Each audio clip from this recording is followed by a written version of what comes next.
Delighted to be back with Milo Ventimiglia, who plays Jack Pearson on the NBC drama This Is Us. So there is a beautiful tradition that you and Mandy Moore have when it comes to watching the show. Tell us what it is. Well, we sit and we watch the episodes together.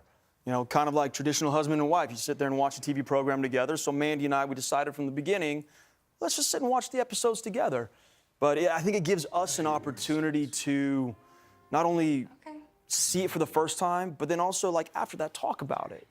You know, Mandy and I, since the beginning, you know, I said to her, I said, listen, Mandy, you know, from action to cut, you're my wife.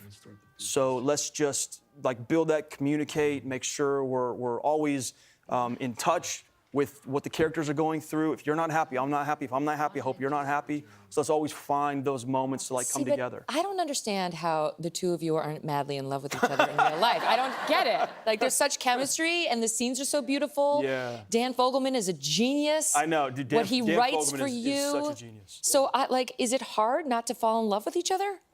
I mean, she's my friend. She's one of my closest friends now. You know, I love her to death.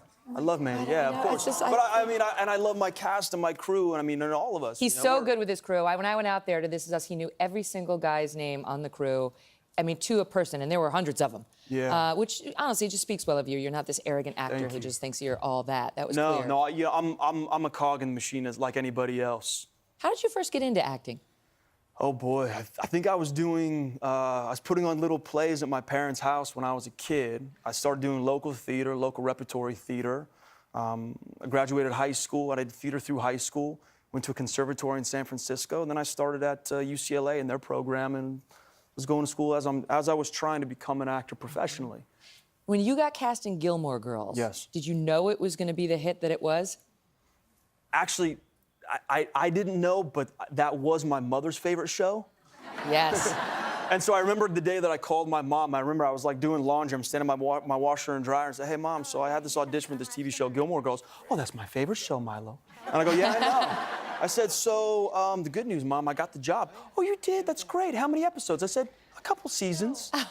I'm in. And then there was silence on the line. And my mom was like, wait, and she got very serious at that point. Carol Ventimiglia got very serious. Goes, wait, you're going to be on the show? Like, on the show? I said, yeah, I'm going to be on the show, Mom. He's going to be a paycheck and everything. I know. So it was exciting. So I knew how excited I was. That romance was there was another one. You know, you've got Mandy Moore, but before there was Rory.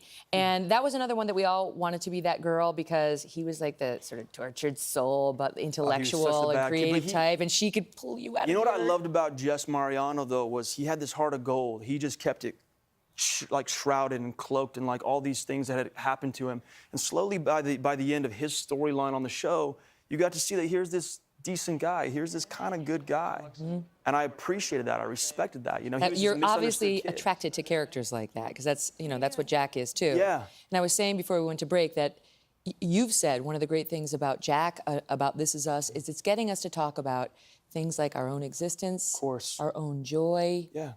Has that happened for you too, being the beneficiary of Dan's writing and just first of all, I want to know whether there's pressure on you as Milo to be that articulate and profound in your day-to-day life. And second of all, whether it's taught you anything. There is a responsibility, I think, when you're playing such a good man, a well-received man, and sometimes it's hard even to live up to him. But I do my best. I understand I'm human. We all are. And I think you try and lead with that. And I know the positive influences that Jack has given me and shined upon me, I just try and pass it forward. I try and just, you know, be good and make sure that everybody understands, like, put the good messaging out and spread some love and spread some happiness. And yeah, it's kind of like a very simple message. The show really is more than a show. Do you know what I mean? Do you watch it, right? It's like, it just makes you feel like, I know that you get these stories all the time, but I lost my dad to a heart attack when I was 15 and he was 45.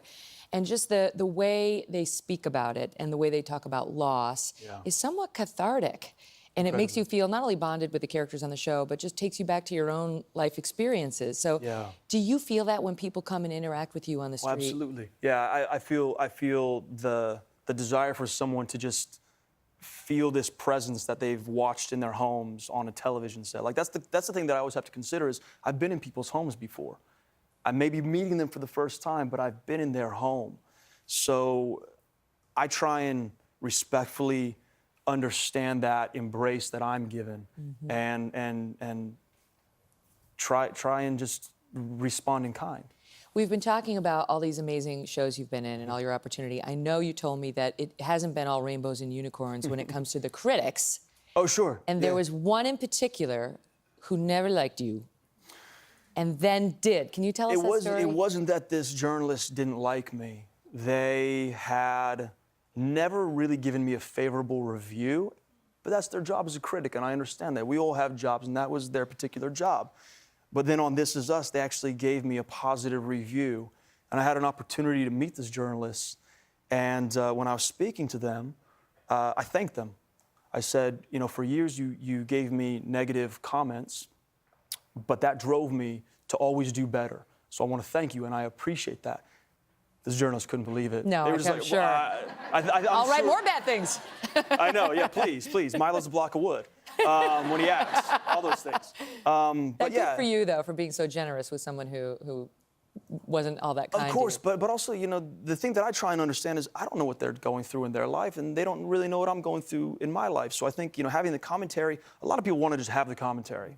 They don't exactly know what they're saying. They don't know their impact. They don't understand that if you say something on the internet, how far it's going to go and how long it's going to live, you know, the bullying, the everything. So again, I go back to positive messaging.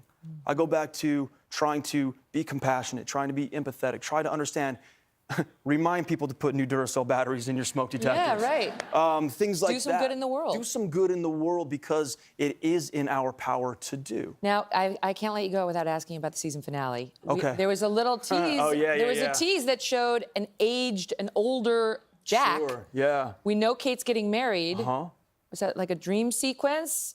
Was the death a dream sequence? It's Thursday. You got a handful of days until you know.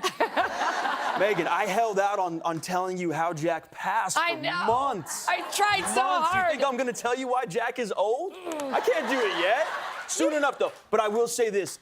Again, in true Dan Fogelman, as well as the rest of our writers, we have the most amazing writers on our crew. Yep. They have built this beautiful idea of giving the audience an aged version of Jack. Yeah, he's not going away. Jack is not going away. No. Jack is here. I mean, even though we saw Jack pass, it doesn't mean that Milo, I'm leaving the show. There's no Ned Stark happening. Nothing like that. Thank God. Thank God. I know, for so many reasons. I have to say that you guys, you should really be put in charge of our nuclear secrets the way you are about keeping things quiet. It's really impressive. I tell you what, at some point someone said to me, you know, I think we're going to have Sterling K. Brown and Milo Ventimiglia run for office and Dan Fogelman write our speeches. Sold. I know. Yes. I know. That'll get us to the polls. Yeah. Milo, thank you. Of course. Good luck with everything. It's a pleasure to see you again. Congrats on all your success. Don't miss the season finale of This Is Us, which airs Tuesday at 9, 8 Central, right here on NBC. We'll be right back.